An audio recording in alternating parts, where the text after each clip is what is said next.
luxury cardboard rectangles. Oh, the hype train has departed from Historian Station, or maybe it's pulled in. I don't know. I don't know which way I'm coming or going. Either way, I am super stoked about this set right now. I have no idea if that hype will be maintained once we get the full expansive details, but for now, what I know has me genuinely intrigued. So what happened today was at the SDCCC, too many C's, all right? See your way out of here with all those C's.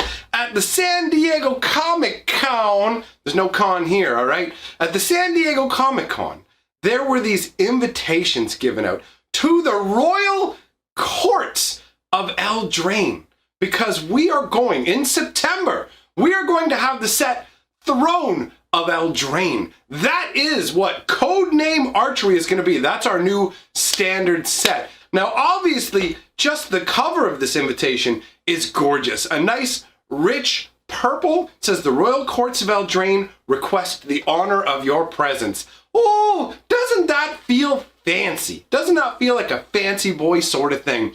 And when you look at the artwork, it looks like an amalgamation of almost like a bouquet of flowers with a crown as the top of it and a blade coming down through it. So it's like the court of flowers or something. I don't know. But when you open this up, oh my God, when you open it up, it gets so much more exciting. You look inside and what do you see?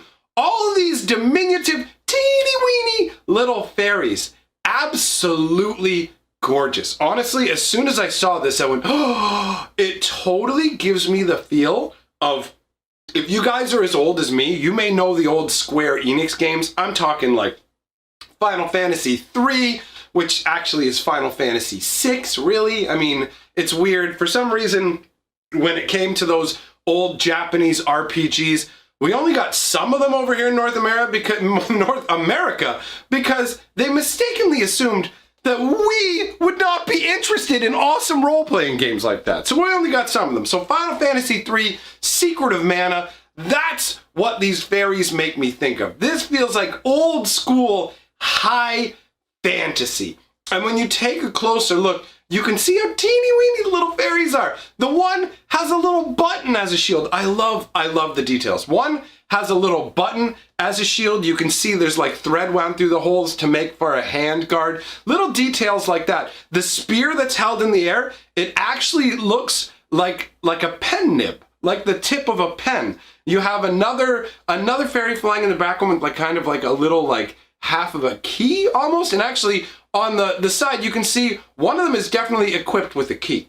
It's like a keyblade kind of thing. And again, there's a tie to Square Enix if you got the old Kingdom Hearts games as well. But to me, that looks like a household key that was taken and just sharpened up into a blade. So you have all of these fairies, and behind it, you have these ropey vines with thorns coming off of them. So the entire invitation gives off a nature-themed kind of feel to it.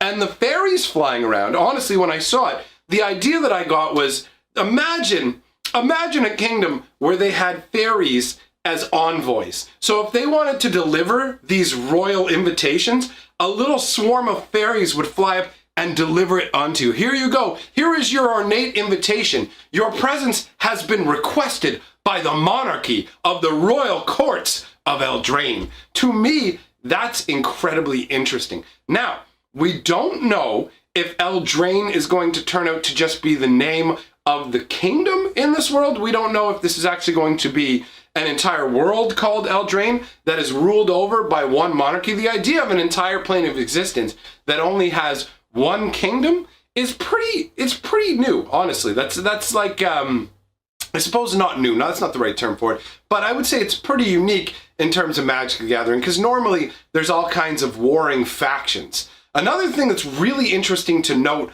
about this particular document that we've been given is there's not a hint of any kind of planeswalkers, right? We don't have any, oh, here's Chandra peeking over in her goggles or any of that kind of stuff. Now, do I think that we're not going to get any planeswalkers?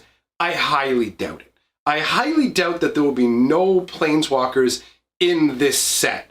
I think, personally, I think it would be very cool if they went ahead and said, you know what, we went crazy with planeswalkers in War of the Spark. So why don't we actually have a set where there are no planeswalkers, or just one planeswalker who is from this plane? This is actually their home plane.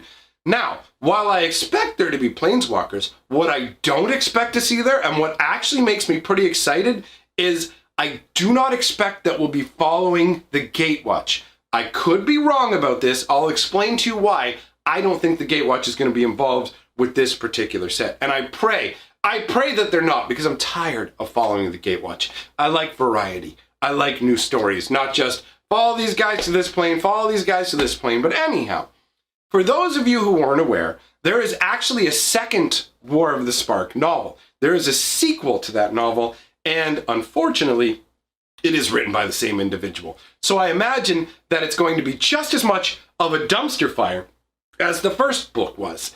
So I don't have hopes for that. But the important thing to take away from this is that in that second book, the story is supposed to be about how Liliana has actually fled from the rest of the Gatewatch. Apparently the Gatewatch want to bring Liliana to task for her role in aiding Bolas and all of that. So Liliana has actually run off to her home plane of Dominaria, and the Gatewatch are out hunting her.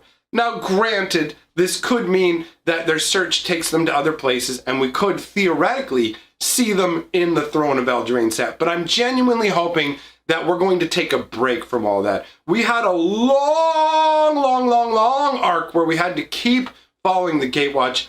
Taking a break from that, some time apart, will actually make it easier to love the characters from the Gatewatch going forwards, because we don't need to have the same characters shoved down our throat. And I'm sorry, but changing one member of the Gatewatch here or there doesn't make that much of a difference. So returning to the artwork that we're talking about here, you have a court that's presumably served by a bunch of fairies. People have looked at this and go, oh my god, are we returning to Lorwyn? No, we are not returning to Lorwyn. This is a brand new set. There is some weird fan fiction circulating around that's talking about Urza and Xantcha and trying to make it seem like they went to Lorwyn, and it even mentions Eldraine, but to me it looks like something that somebody just cooked up today. Just, here you go, you know what people are talking about Eldraine? We'll put that out there, because it's not from any of the official books. None of this stuff was in Magic's history way back with Urza and stuff. So if you see that, I don't give it any credit. It seems to me like just manufactured nonsense. Now, so many people were talking about this fairy concept. Are we going to go back to Lorwyn? No, but it's understandable why people would think of Lorwyn, because Lorwyn had Una, Queen of the Fae, and her fairy court, right? And she was essentially the mastermind behind what was going on Lorwyn. She was almost kind of like a pseudo ruler in a way, but behind the scenes, right? Not a outright, very obvious sort of monarchy, royal courts of Eldraine. So I don't expect to see Una or anything Una-ish in the set. On top of that, so many people talked about this being like, oh, this is going to be fairy heavy and all that, that Mark Rosewater actually came out and specifically stated, like, this is just one image. Those of you who are getting all super hyped up about the idea of a really fairy heavy world, that's not what's going on. For me, I'm jacked because it looks like super high fantasy. I absolutely love it. I love every aspect of this. I love the colors of it. I love all the little fairies with their delicate wings and their crazy little boots that go into fine points. Honestly, this looks fantastic. The pre-release is at the end of September. That's when we're gonna get to actually have the cards in our hands.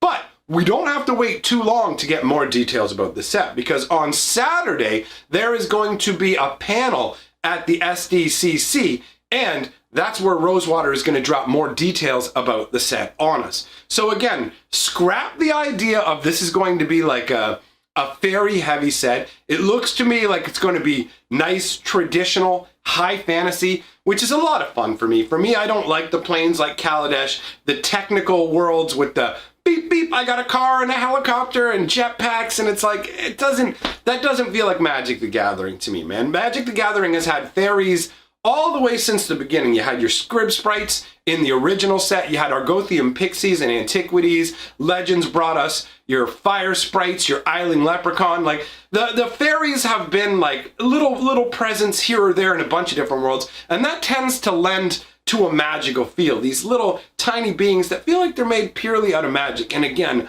I absolutely love the improvised gear. I love it.